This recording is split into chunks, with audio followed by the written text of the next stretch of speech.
Oceanigad. Hello, friends. My name is Gayle Ross, and I am an enrolled citizen of the Cherokee Nation, the second largest Indian tribe in the country, second only to our Navajo brothers and sisters in the Southwest. I live in Cherokee country, Cherokee County, Oklahoma, 17 miles north of Tahlequah, which is our national capital, where our government is, where many of our museums are. And I'm going to share a couple of traditional Cherokee stories with you.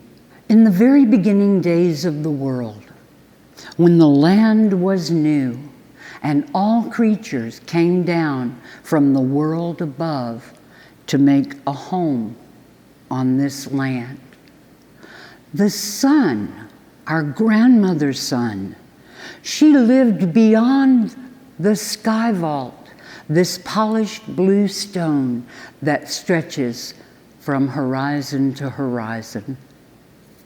And she agreed to slip underneath the edge of the sky vault and walk a path through the heavens, bringing her light, her warmth to this world. Now her brother, Uncle Moon, he brought his soft and gentle light to the evening sky. Now at that time, the sun had a daughter whom she loved above all things. She built a house for her daughter at the very top of the sky, so that every day as she made her journey through the heavens, she could stop and spend time with her daughter. Now one day, Grandmother's Sun and Uncle Moon were talking. Grandmother's Sun said, "You know, my grandchildren, I love them, but they're ugly. They're very ugly. They screw their faces up when they look at me because the sun's light is so bright. It's hard to look directly at her." But Uncle Moon said, "Oh, I think our grandchildren are lovely. When they see me in the sky, they smile." And Grandmother's Sun became jealous. She was jealous that her grandchildren seemed to prefer the light of the moon to the light that she brought to the day. And as she grew angrier and angrier, her light and her heat grew until there was a great disease that spread among the people, and they began to die.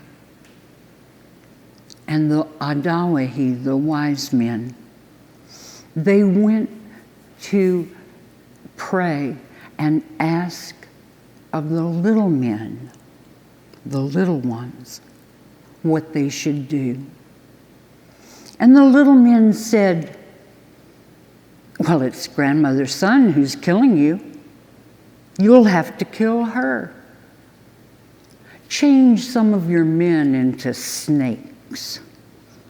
Send them up into the heavens, and when she walks to her daughter's house, you can leap out and strike her, and she won't kill you anymore." And so that's what the people did.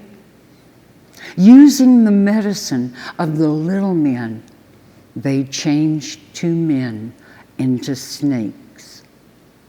One was the great Uktena, the Cherokee serpent, and one was a rattlesnake. And they headed into the sky. Now, the rattlesnake, he was a man who loved his people. He wanted to be the one to save them from this fever that grandmother's son had unleashed upon the earth. But as grandmother's son walked toward her daughter's house, the light was so bright. And when the son's daughter stepped out, he struck, and the daughter of the son fell lifeless. Uktane was so angry. Uktane flew into the sky and became a pattern you can still see in the stars. And Rattlesnake, he was so frightened, he rushed back to earth. And the sun gathered up the body of her daughter, went into her house, and closed the door. And the world went dark. And as time passed, the people realized grandmother's son brought life to the world. Without her warmth and her light, things wouldn't grow. The people would starve. Now, the little men, they were angry at what had transpired. And they told the people, there's only one thing you can do. You must journey to the ghost country and bring back her daughter. And they carved 7 sour wood staffs. The little man said, when you get there, she will be dancing in the outermost circle. As she passes by you, one by one, touch her with your staff, and she will fall into a faint. Take this box. When she is unconscious, put her in the box and close the lid tight, and come back as fast as you can to your own country. Do not open the box. No matter what you hear, you keep that lid closed until you are home. And so the 7 well-respected men began traveling to the east. And when they had gone to the east, they traveled to the north and finally to the west, to the ghost country. And it was how the little men had said. They could see the daughter of the sun dancing in the outermost circle. All the people were dancing as though they were at the stomp grounds at home. And as the daughter of the sun passed by them, one by one, they touched her with those sour wood staffs. And the 7th time, the daughter of the sun fell to the ground in a faint. Quickly, they put her into the box. They had the lid on tight. They picked up the box and they began journeying as fast as they could back to their home country. And they were almost home when something stirred inside the box. And they heard a voice, a young woman's voice that said, "Open the box, open the box, I am hungry." But they remembered what the little men had said, and so they did not listen to that voice. They only hurried faster, and then they heard the voice again, "Open the box, I'm thirsty. But they remembered what the little men had said, and they only hurried faster, and they were almost home when the voice said, "Open the box.